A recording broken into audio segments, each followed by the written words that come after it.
तपाईँलाई स्वागत छ यो मेरो दोस्रो भिडियोको हो जसमा आजको दिनको समय वा कामको बारेमा भन्दै गएको छु।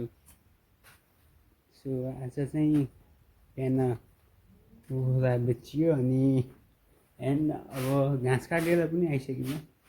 घाँस काटेर आइसके धेरै भनेको घाँस कटाइ भनेको यस्तो हुन्छ धेरै छैन। काटेर यत्तिको घाँस काटेर आइयो।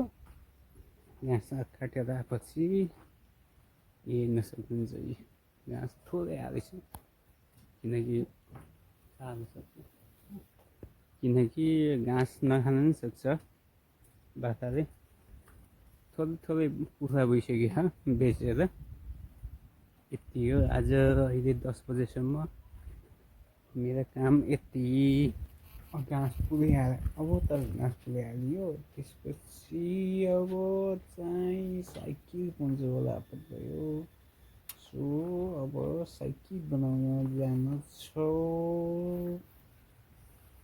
गाह्रो छ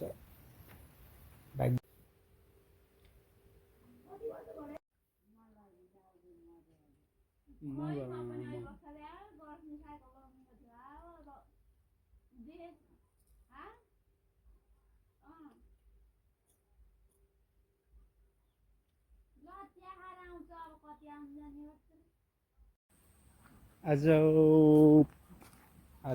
ठ्याक्क 1-3-2 बजीतिर दाना पनि हालियो। अब कुखुरा काट्ने कुखुरा हाम्रो कुखुरा चाहिँ रुखमा पर्छ हेर्नुहुन्छ।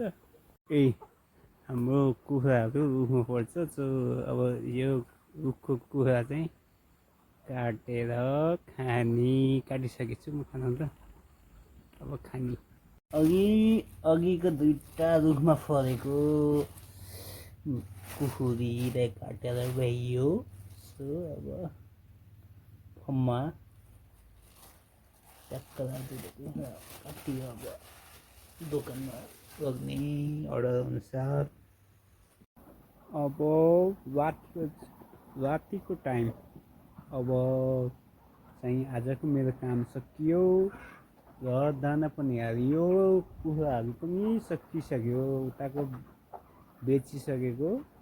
अब यति बाँकी छ, यताको त पुरै बाँकी छ। सो आजको भ्लग हजुरलाई कस्तो लागेको छ लाइक गरिदिनु होला। धन्यवाद। बाई।